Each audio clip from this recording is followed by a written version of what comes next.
I got to send some paperwork to court tomorrow. And if my little brother's here, I'll have my little brother drop it off because my face is very recognizable down there.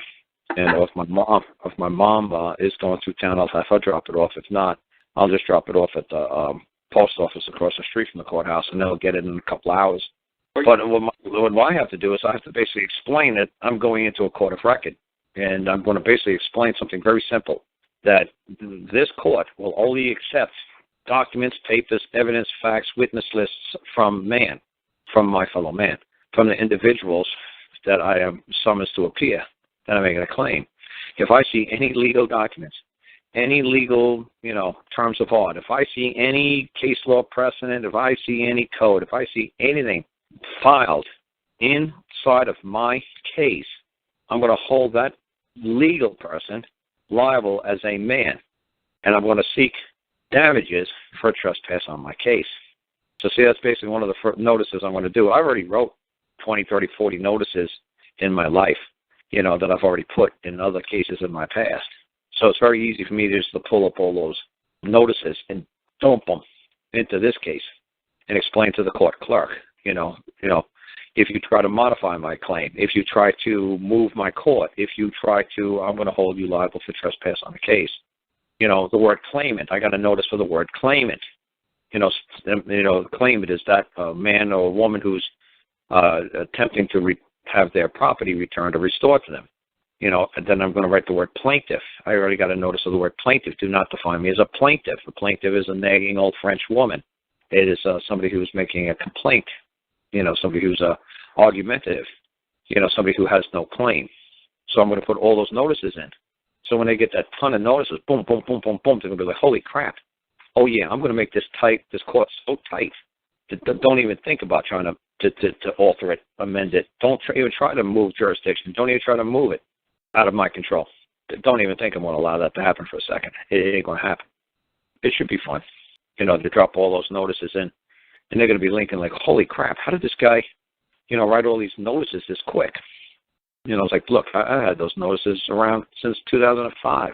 I'm just going to cut, copy, and paste it and change the names a little bit on it. But no, this is the nonsense I've been doing for all these years. I've been doing this stuff for years now. So it's not like, oh, wow, I got to reinvent the wheel or I got to all of a sudden figure it out from scratch. Like I said, a lot of people think you're just going to put a lawsuit in and just drop the lawsuit in. It's like, okay, now how about all your notices?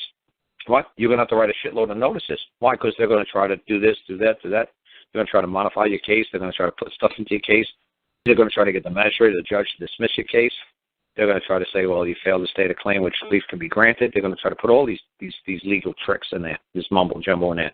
You got to prevent it. You got to prevent your case from going anywhere, put right before the jury or right before the judge, however you're wishing to move it. But you want an open forum and you want to get into that open court or take a settlement.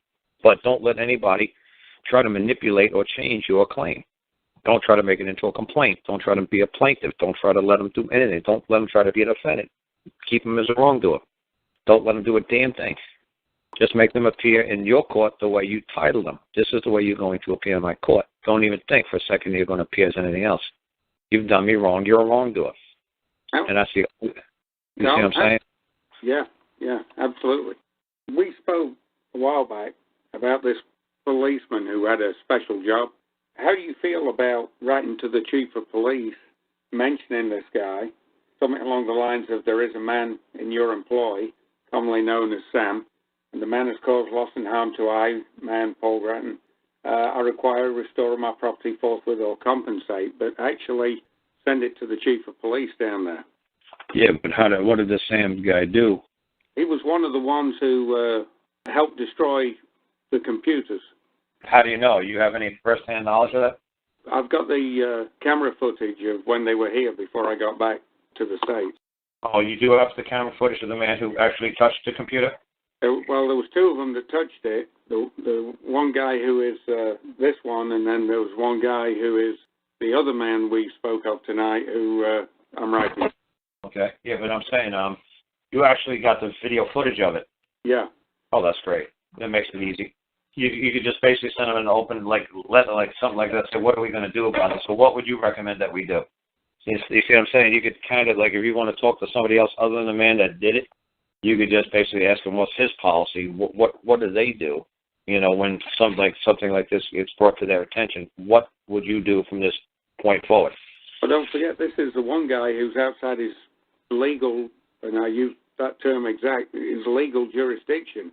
You know, okay, what I'm saying, you're talking to his boss. What I'm saying is, you know, you say to his boss, you know, you're trying to employ on him. You're trying to say to him, where do we go from here? You see what I'm saying? It's just like when you have your company.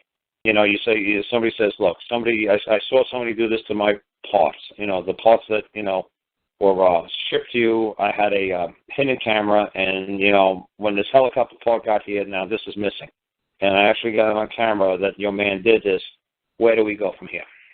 Does it kind of make sense putting it in his lap instead of doing all this compensation nonsense? Why don't you just dump it in his lap and say, where do we go from here? And then if he says, like, we go nowhere, it's like, okay, well, thank you. You know, I just wanted to know, where do we go from here? If he says, I'm not going nowhere, you do whatever the hell you wish to do, but I'm not going anywhere. You see what I'm saying? Yeah. Right. You try to show that you're looking at him for an answer instead of you saying, you're going to do this. This is what I demand you do.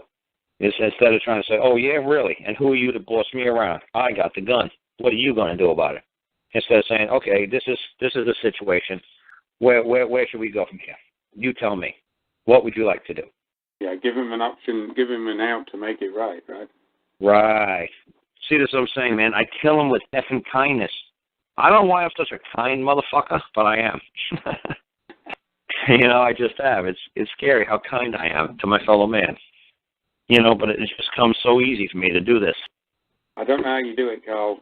You know, having spent time with you and talked to you, and I mean, whew. Yeah, but that's what I'm saying. It's just fun, man. I think it's, like I said, it's my upbringing, it's my rearing, it's the interaction, all the different people I've met in my life, all the stories I've listened, all the books I've read, you know, all the novels, you know, like when it comes to any kind of like myths, you know, like fables, legends, myths.